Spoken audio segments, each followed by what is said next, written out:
Welcome to Endophenotypes, Evidence, and Long-Term Outcomes in Moderate to Severe Atopic Dermatitis Management, a Decision Library. I'm Professor Jonathan Silverberg. I'm Director of Clinical Research and Patch Testing at the George Washington University School of Medicine and Health Sciences in Washington, D.C. These are the faculty disclosures, and these are the learning objectives for the program. Let's get started now with Module 2. Treatment of moderate to severe atopic dermatitis, evaluating the evidence in children and adults. So to get started, there's really a multidimensional burden of the disease for atopic dermatitis as shown here. We've got lots of different symptoms, itch. More recently, we recognize the importance of skin pain, sleep disturbances, symptoms of anxiety and depression, social isolation, impairments of quality of life and activities of daily living. We've got a strong economic burden in terms of outpatient visits, emergency department visits, hospitalization, and then, of course, the cost of therapies, over-the-counter, prescription, etc. And then there's the indirect costs related to adverse effects on families, patients, work productivity, school productivity, etc. Now, when we assess the severity of atopic dermatitis, there's unfortunately no single measure that really does full justice to this disease. There's a lot of different tools that are good, none of them by themselves perfect though. But certainly there are lessons that we can learn from the different outcome measures, and we can build these into our clinical assessments. So one is, anything we do, we should try to use validated assessments. And there's a bunch of them out there. But we have to think about feasibility as well. But let's look, even if some of these tools that I'll mention now are not feasible, what can we learn from them? Well, there's patient-reported and physician-reported disease severity. So a patient global assessment of severity asks the patient, how are you doing? Mild, moderate, severe. They know how they're doing. They understand the burden of the disease to them, and they'll give you a very simple answer. But as quick as that is, it works really well. There's physician-rated disease severity, and that may be different than the patient-reported severity. So sometimes you can look at the lesions and they look, not so bad, but the patient is suicidal with itch. So we have to make sure we're getting the patient report on this. There's tools like the patient-oriented SCORAD, which looks at the extent and severity of lesions. This is something that we should be doing both. There's the patient-oriented eczema measure, which is the frequency of symptoms. And then there's the Dermatology Life Quality Index, which looks at the burden of the disease. Then there are validated physician assessments, like the SCORAD, which is the investigator analog of the PO SCORAD, and the EASY score. Both of these are nice because they look at not only lesional severity, but also lesional extent. Many different goals of management. This is a bit of an oversimplification because you could argue there's even more, but we want to optimize daily practice in terms of skincare, trigger avoidance, treating flares and preventing flares proactively, barrier repair, maintaining freedom, from flares, so they don't have to live in the fear of flares happening all the time, enhancing quality of life. And certainly involving patients in shared decision-making is extremely important because there is no one-size-fits-all treatment approach. And so we need to bring patients in to assess their preferences and match the right treatment to the right patient. Now, this is a framework that I mocked up based on my own clinical experience, and it builds upon the concept of the step-up approach to care that is used in the ETFAD, European guidelines, and the American Academy of Dermatology and the Atopic Dermatitis Yardstick, but it modifies it because the typical step-up approach says, you should first try moisturizers and gentle skincare, and then if that fails, step up the prescription topical therapy. And I don't believe in this kind of rigid approach because there are patients who walk in that are so severe, you're not going to tell them wait 6 months and try moisturizers before I give you prescription therapy. The other thing that comes up is that, all of this trigger avoidance, while we always would like to optimize the conservative approaches and the non-medicated approaches, these kinds of approaches are extremely cumbersome and really invasive and intrusive in people's lives. And so many patients would rather just take a prescription topical therapy they can use here or there, rather than spending, months out of their year not being able to wear the clothing that they want, or go places they want, or go swimming, or take a bath, or all the other, different avoidance approaches that are used by patients. So we have the option here of shared decision-making built into this to say, well, you could try basic approaches, but if it's too intrusive, you could also try prescription topical therapy. But if that's not enough, then we would step up to systemic or phototherapy, the choice of which really is built around shared decision-making. Now, at the time of this publication, some of the therapies were not yet approved in the United States, and now subsequently they were. Baricitinib is approved outside the United States, but it's not approved in the United States for atopic dermatitis. So we have a mixture here of new therapies that are listed. We have Dupilumab as the oldest of the first biologic to be approved and the oldest therapy for moderate to severe disease. But now we have Tralokinumab as another approved biologic. We have Abrocitinib, Baricitinib, Upadacitinib as 3 oral small molecule JAK inhibitors for moderate to severe atopic dermatitis. And we've got multiple topical therapies for mild to moderate disease with topical phosphodiesterase C4 inhibitors, crisaborole, of course, topical calcineurin inhibitors and steroids. And then we also have the topical JAK inhibitors, ruxolitinib, which is now approved for mild to moderate atopic dermatitis in the United States. And with all of these, we have the ability to use them both reactively to treat flares, but also proactively to prevent flares. And then once we are able to achieve good control, then we have a choice. Do we maintain that level of therapy and start sort of getting rid of the layers of therapy that came before? Or do we say, okay, now they've done well, now let's step them down to something that's a little less aggressive? And the choice is going to come down to shared decision-making. Now, when thinking about the biologics for moderate to severe disease, there are 3 that are within this type 2 blockade that we should be aware of and understand some of the nuances between them, okay? So we've got on the left, as indicated on the slide, Dupilumab, which is a fully human IgG4 monoclonal antibody that binds to interleukin-4 receptor alpha subunit on the surface of the cell. This receptor forms a heterodimer complex for the type 1 and type 2 receptors and is responsible for the signaling of both interleukins-4 and interleukin-13. Now, we believe the dominant cytokine in this disease is interleukin-13, but interleukin-4 may play an important role as well.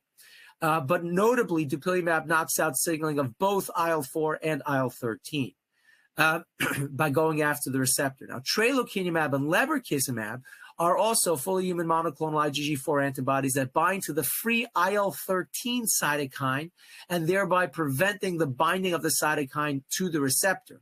There are some nuances and differences in terms of the pharmacokinetics between the drugs. There's also potential differences in terms of one may bind to the so-called decoy receptor, one may not. It's unclear what this decoy receptor even does, and it's probably not an important part of the conversation. What may be more important differentiator between lebrikizumab and tralokinumab is differences in the pharmacokinetics, binding affinity, how long it stays bound to the IL-13 cytokine. Now, tralokinumab is now approved in the United States and many other countries around the world for the treatment of moderate to severe atopic dermatitis in adults with inadequate controlled topical therapy, similar indication as Dupilumab. Dupilumab, though, because it's been around much longer and studied more, is now approved down to age 6 months in the United States, whereas the other drugs are either not yet approved or only approved into the adult years. Lebrikizumab hopefully will be approved in the next couple of years in the United States for adults with moderate to severe disease and potentially adolescents as well, but it's not yet approved. Interleukin-31 blockade with nemolizumab is something that we're expecting potential approval in the next few years. And then fezikinumab is an IL-22 monoclonal antibody, although this one was a failed study, probably not going to be going anywhere in terms of commercial development. Now, let's talk about some of the data we have for Dupilumab. Now, we could spend literally days just reviewing all the post-hoc analyses on this, but we're going to try to keep it at a high level for the sake of time. We've got the flagship monotherapy studies, the Solo 1 and Solo 2. These are adults, moderate to severe atopic dermatitis, monotherapy, and they're identically designed studies. And what we see is that approximately 35 to 40% of patients achieve clear or almost clear skin, which is the primary efficacy endpoint in the United States. The about 50% or so were achieving an EASI 75 response, which is a 75% reduction in the eczema area and severity index, the EASI score being a weighted average of both lesional severity and lesional extent. Now, a subgroup analysis was done and showed overall efficacy across all subgroups by race and ethnicity, although there was a just missed statistical significance for the every 2-week dose, which is the approved dose in Black or African-American patients, although it did hit statistical significance in the weekly dose, which was a tested dose that ultimately was not the approved dosing, was a little bit more frequent than the approved dose. But it does suggest there could be some treatment differences between different groups by race and ethnicity, although overall showing good efficacy across all patient subsets. Now, this is a postdoc analysis that I had the privilege of being lead author on, looking at hospitalization rates and how dupilumab impacts that within the clinical trial populations. And so looking at across the various studies that are pooled, 7 randomized controlled trials that were pooled together, it was found that dupilumab significantly reduced all-cause hospitalization and atopic dermatitis-related hospitalization, whether you pool the dupilumab together, whether you look at the every other week approved dose, whether you look at the weekly dose, and you actually see a little bit of a dose response in a sense, where the weekly dose perhaps had even lower hospitalization rates than the every other week dosing.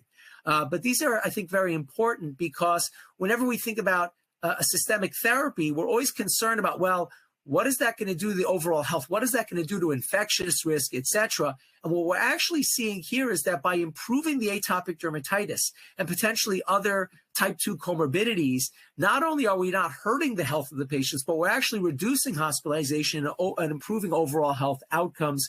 And there's, of course, very important cost reductions by reducing hospitalizations as well in terms of reducing costs to the healthcare system. Now, when we look, we've also got approvals down for adolescents and younger children. And here I'm just showing you very high level the kinetics of response for patients who are achieving EASI-75 reductions. We see that for the age 6 to 12 year age group.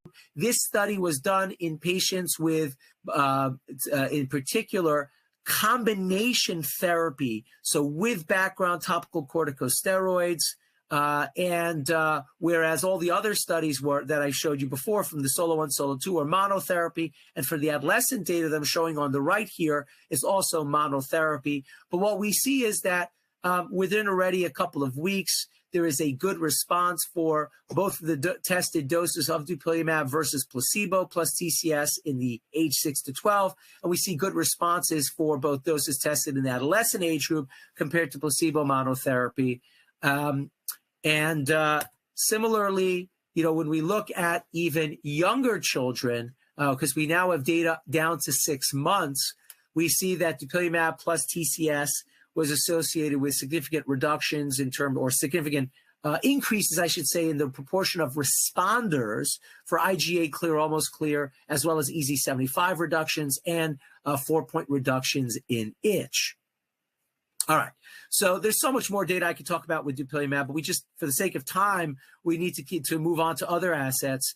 And we're very fortunate to now have a new kid on the block in terms of Tralokinumab. Now, Tralokinumab is also fully human monoclonal IgG4, as I mentioned before, binds to the IL-13 cytokine. There are several different studies that were done. There's Extra 1, Extra 2, which were monotherapy studies. These are data from the Extra 3 study, which was done in combination with background topical corticosteroids. And what we see is a range of responses.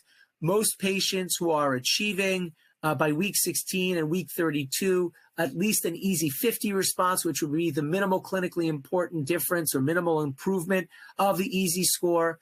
EASI-90 on the far right is a major clinical improvement in the EASI score. And here we see that by week 16, with TCS, a good response, but by week 32, an even better response, almost doubling of response if we give it a little more time. So this drug might be a little bit slower than dupilumab, but with more time, it does appear to catch up relatively well in terms of clinical response, and good EASI-75 responses in between in combination with TCS.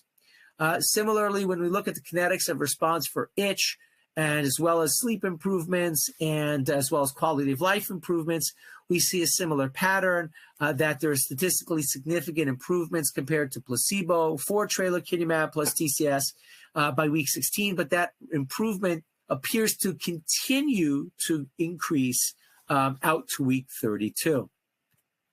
In terms of adverse events, the most common ones were just injection site reactions and the ocular adverse events that we know and don't like from dupilumab. And so it's similar in that respect, although It's debatable, but the data suggests that there might be slightly lower rates of conjunctivitis with tralokinumab compared to dupilumab, although we do not have any head-to-head data to be able to make a direct comparison. It's purely from interpretation of between trial data sets. All right, now let's move on to the JAK-STAT pathway. So as I mentioned earlier, the extracellular cytokines of interleukin-4, interleukin-13, IL-31, and others are all extracellular signals. In order to signal intracellularly, they all transduce signals through the JAK-STAT pathway. And in particular, the subunit of JAK family that is common to all of these cytokines would be the JAK1 family.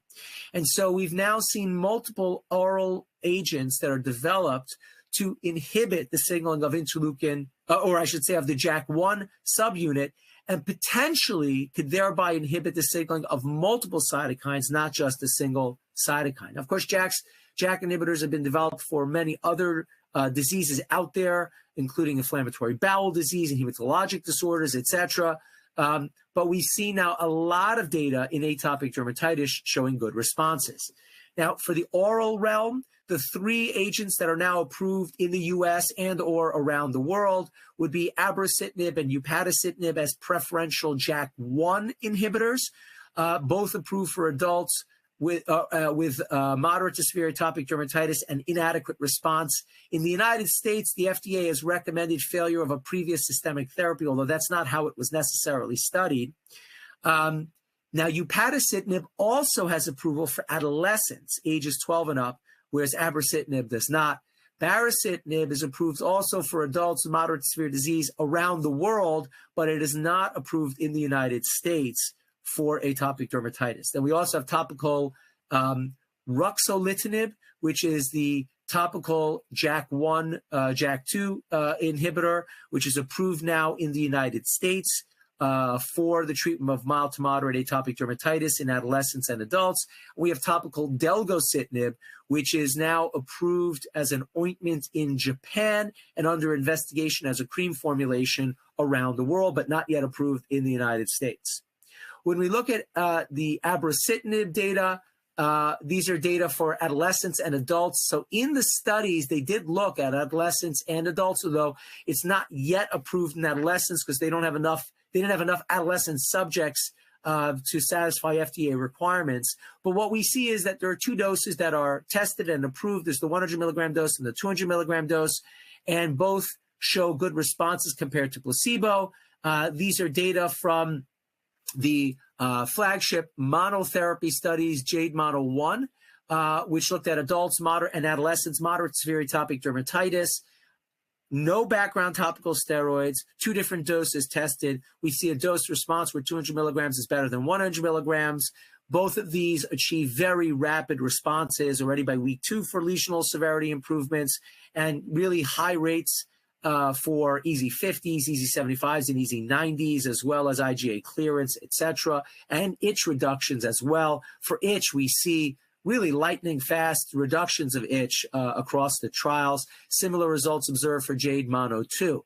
Now, we're fortunate to also have head-to-head data. And these are data from the JADE Compare study. So JADE Compare is in a very important study because it looked at not only abrocitinib 100 milligrams and 200 milligrams versus placebo, but we also have the background or comparator group of dupilumab with the approved dosing. And this was studied in adults with moderate to severe atopic dermatitis. And what we see is that early on, abrocitinib, both doses are faster than dupilumab. But over time, dupilumab does catch up. And here we're looking at the proportion of patients who achieve a 4-point reduction in itch, and then looking out over time how long it will take to happen.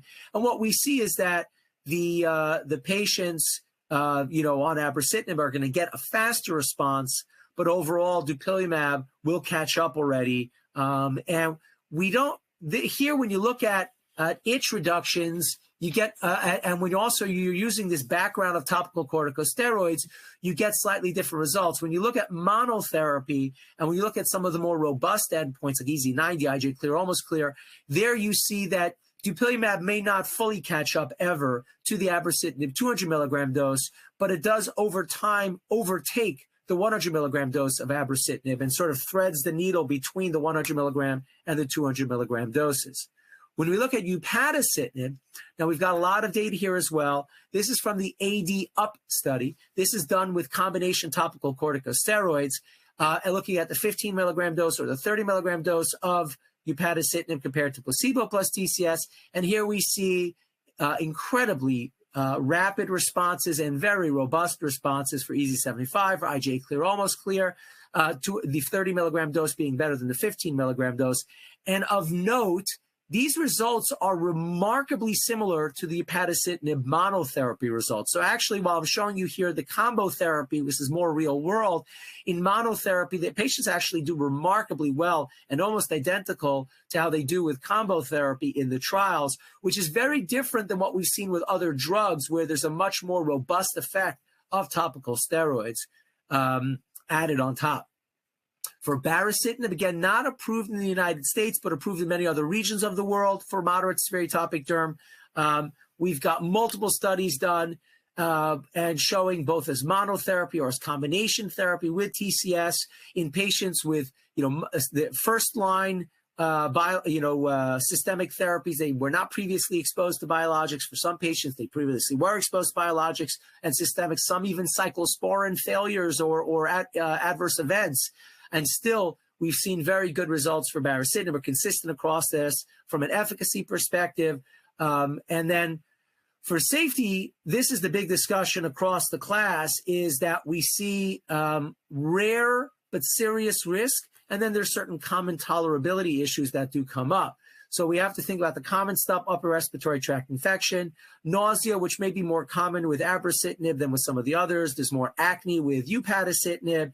Headache seems to come up from time to time. We see, overall, the tolerability tends to be pretty good for the JAK inhibitors. The biggest issue that comes up is the boxed warnings. These are not common, fortunately, but they are serious or life-threatening, and we have to be careful about these. So serious infections, including TB, invasive infections, bacterial infections, viral infections. We also see particularly herpes zoster and herpes simplex infections. So it is recommended to check TB tests before initiating therapy for patients with who are, it's recommended to get them up to date on herpes zoster vaccine before initiating oral systemic JAK inhibitors. And then patients with recurrent viral infections, we need to be cautious about their use. It's rare, but there is a warning here for mortality, which is inherited from tofacitinib in rheumatoid arthritis, but it may not be zero risk in atopic dermatitis. And then malignancy and lymphoproliferative disorders, also language inherited from tofacitinib in rheumatoid arthritis, but it may not be zero risk. Major adverse cardiovascular events, again, inherited from tofa in rheumatoid arthritis. Similarly for thrombosis, like VTE, venous thromboembolism, pulmonary embolus, and DVT. So these are not zero risk. They're not common, but they need to be discussed with patients as part of that shared decision-making process. And then last, when thinking about the comorbidities of atopic dermatitis, there's a lot there. Dupilumab is the only one that's right now approved for the treatment of TLPR2-driven conditions, including asthma, nasal polyposis, eosinophilic esophagitis, and other biologic and JAK inhibitors are under investigation for some other comorbidities, but we don't yet have the approvals in those other comorbidities yet. And with that, I thank you for your attention. I would like to thank Santa Fe and Regeneron Pharmaceuticals for the support of this important educational activity. Please remember to complete the post-test at the end of the session to secure your CME credits. And stay tuned for the next session titled Long-Term Maintenance in Atopic Dermatitis.